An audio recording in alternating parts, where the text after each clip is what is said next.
Do you know how I discovered Lisa Eldridge? I was Googling vintage compacts because I was going to gift my mother a vintage compact. She collects vintage compacts. Her collection isn't anywhere near as massive as Lisa Eldridge's. Reminds me to beg, borrow, coax, plead with, threaten, sackcloth and ashes, bribe, whatever it is. My mum into letting me show you her vintage compact collection sometime. Yeah, hopefully. That is how I discovered Lisa Eldridge and absolutely fell in love. I even started looking at multi-chrome eyeshadows after she did a video on them. I mean, she, I think, posted about Chaos Cosmetics, which I haven't tried because, insane shipping costs people. So that's how I got into multi-chrome eyeshadows. So she's hugely inspiring. In 2018, she launched her True Velvet lipsticks. I've swatched all the ones that I have. So here's a photograph so that you can see that velvet texture, that finish there, which apparently is a result of a mold. No, not the growth, a mold in which you pour to get the bullet out. Yeah. So last year I only bought the one lipstick, that is Velvet Muse, because it was the only one that was kind of, dusty rose and kind of me, the rest were all too deep for me. And this year though, she said she was releasing 4 new shades, and I was delighted to find that 2 of them were up my alley. And she also came out with glosses, and I decided to get a gloss as a birthday present for my mum, whose birthday was on the 27th of October. She absolutely loved the gloss, but was kind enough to allow me to swatch the gloss with a lip brush. It is very, very pigmented. It is not your typical lip gloss at all. And now I am regretting not having got the blush gloss, which was very, very pretty. But I don't like gloss. Should have got it. Dang. And it's out of stock. The story of my life. So this year she has these kits in beautiful floral packaging containing a lipstick, a lip gloss and a lip pencil, all in the same shade. I should have got the blush kit, the whole thing, and maybe Muse as well. What an idiot. So when you buy 3 lipsticks, you can choose the clutch, not floral, regular clutch of your choice. Very good quality, quite thick and roomy, holds about 6 or 7 lipsticks. Very nice. I was in a tearing hurry because Velvet Affair had first gone out of stock and then came back in stock. So I clicked the first clutch I saw. Thankfully, I was on the website here on my laptop and not the phone. So I saw the blue one. The red one, the Gryffindor one, was in that corner. I didn't see it. The blue one was here. Ravenclaw, not too bad. I would have preferred the Slytherin green, but I didn't see that first. Oh well. Anyway, packaging looks like this. And inside you have the gold lipstick and magnetic closure, very powerful magnet.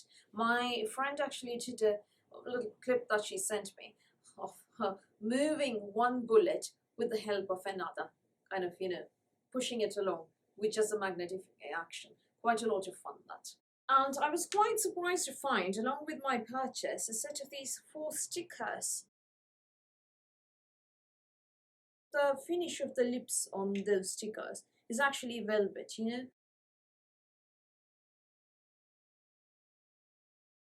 Each lipstick is £26, each gloss is £18, people, and I am going to swatch these for you. So we have Velvet Muse, Velvet Affair, Velvet Blush, Velvet Myth, and the Myth Gloss. That is a Myth Gloss. And that is very similar to its lipstick counterpart. Velvet Blush, obviously the deep berry. Velvet Affair, terracotta, nude. And Velvet Muse, dusty rose. Now, although the swatches that I have here are in the order of palest to deepest on the gloss, I'm going to do lip swatches in the order of this year. I'm going to swatch this year's releases first. So let's do Velvet Affair first. Lisa describes this as a sticky toffee caramel shade. I agree with caramel. I call it terracotta caramel nude. Off we go.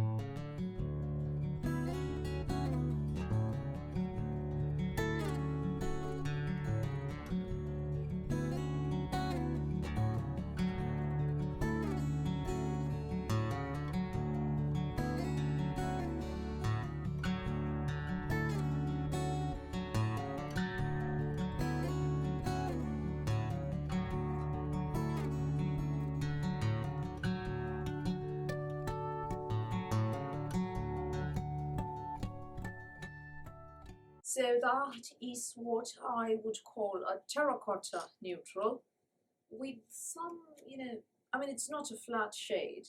Liza Eldridge calls this the sticky toffee shade. But yeah, for me, it's terracotta neutral with some rosiness to it somewhere. Next, let's do Velvet Blush, which is the one that I'm wearing right now. She calls it very, very feminine. The thing is, I have applied a very thick swatch, multiple layers. If I'd gone in with just the one layer, a lighter hand, this would have been a very pretty, this is very pretty, mind you. This would have been a very soft, everyday color as well. She calls it, that is, Liza calls it, a deep pink berry inspired by the flushed hues of Rococo artists. I agree completely. I call it, it's definitely a deep pink berry.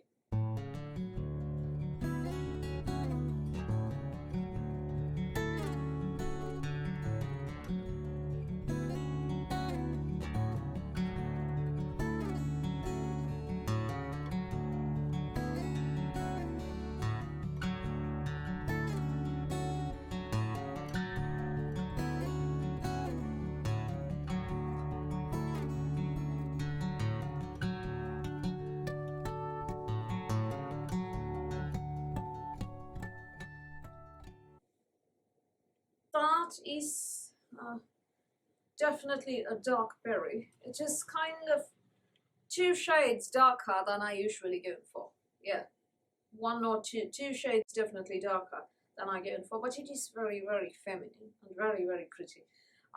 This is the kind of lipstick that I would wear to a wedding or something, a more, special occasion rather than, daily wear. I think Velvet Affair and Muse would be daytime, day appropriate.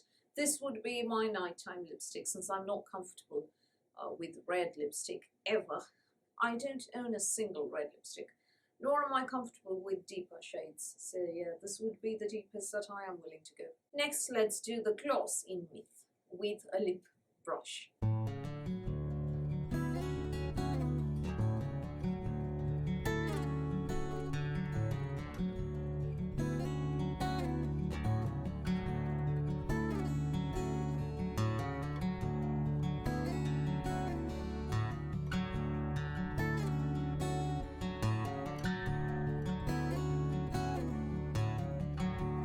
Now, I think that is very, very pigmented. Not your typical gloss. The texture is more viscous, kind of thicker, stickier. I mean, while applying, I'm not saying it's sticky on the lips.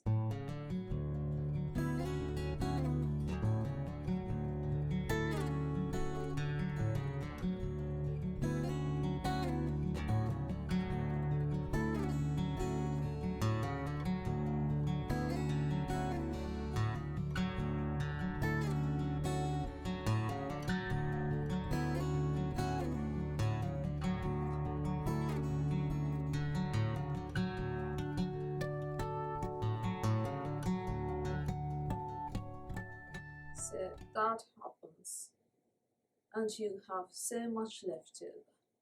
Yeah, that glossy layer has gone, the color is still there.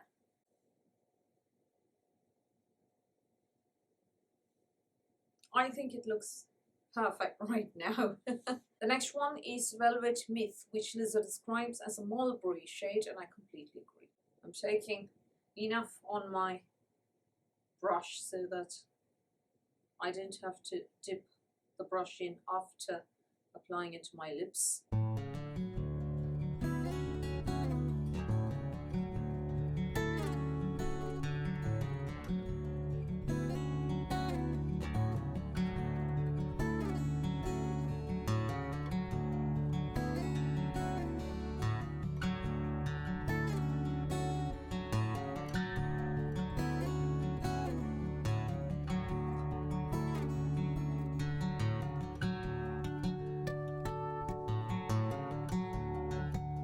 Now, when you use a lip brush, the shade is a tad paler than when you apply directly from the bullet. Remember that.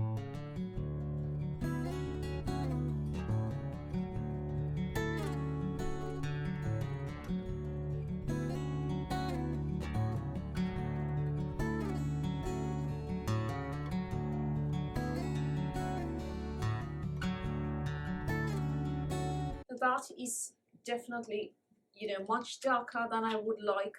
I have applied, gone in a few times with my lip brush, definitely outside of my comfort zone.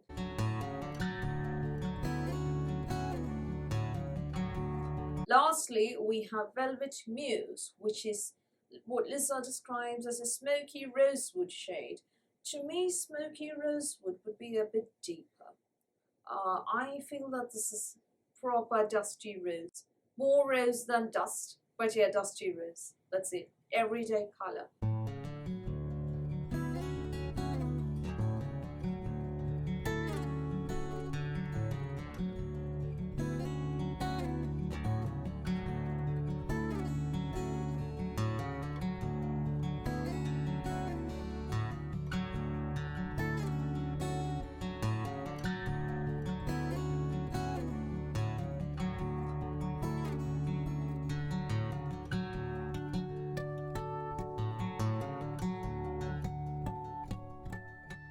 I don't see much smokiness to this lipstick on me. It's very wearable, neutral, dusty rose, slightly dusty rose. It does, however, pair very well with a smoky eye. Yeah, it goes very, very well with a smoky eye.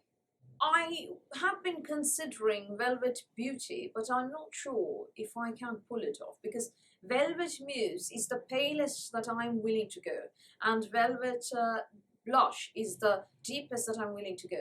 And Beauty looks kind of paler than, lighter than Muse. Brighter, yes, but also lighter. Yeah, so I don't think I can pull that off on my skin tone. If anybody is NC37, NC38, I would love to see swatches of Velvet Beauty. Please tag me on your, I don't know, Instagram, Twitter, whatever. And, that way I can decide whether I want to buy Velvet Beauty or not. It is still available. Now, formula. I didn't actually tell you about formula. These are not flat, but yeah, they're definitely matte, creamy matte. Very long wearing ones. Let's do a transfer test. Mild transfer. The whole thing doesn't come off at all. The color very much there. And I like that these don't transfer to your glass and so on, immediately the way that a lot of lippies do. Very, very long wearing for bullet lipstick. I consider these among the best bullet matte lipsticks I've ever used. Why do I say among? Because I actually like the Gucci Rouge à Lèvres matte almost as much. Yeah, I think I like both. Oh, yeah, I can't pick and choose, people. It's either Gucci or Rouge à Lèvres matte or Eldridge True Velvet. I can't really pick and choose. I'm okay with both. Love both. But all other bullet lipsticks have to follow after this, come after this. Definitely among my top lipsticks for 2020. So if you haven't got these yet, head over to her website right away. These are amazing because the formula and the bullet, the texture, the finish, the feel will blow you away. I promise you that. Just go look. A lot of shades are still available. Some shades are not, sadly. Needless to say, this is not a paid review. This is not a sponsored post. This is not a PR sample. Lisa Eldridge has absolutely no idea that I exist. She has liked a couple of posts, nor am I brown nosing in the least. There is no point in my brown nosing her. She's, I don't know, she does film work. She does Keira Knightley's makeup. What is the point if I'm going to brown nose her? Yeah, so these are my honest thoughts, people. So that's all from me for today. Thank you for watching this video. Please do give me a thumbs up. Please do the subscribe button. Please do ring the notifications bell. I'll speak to you soon.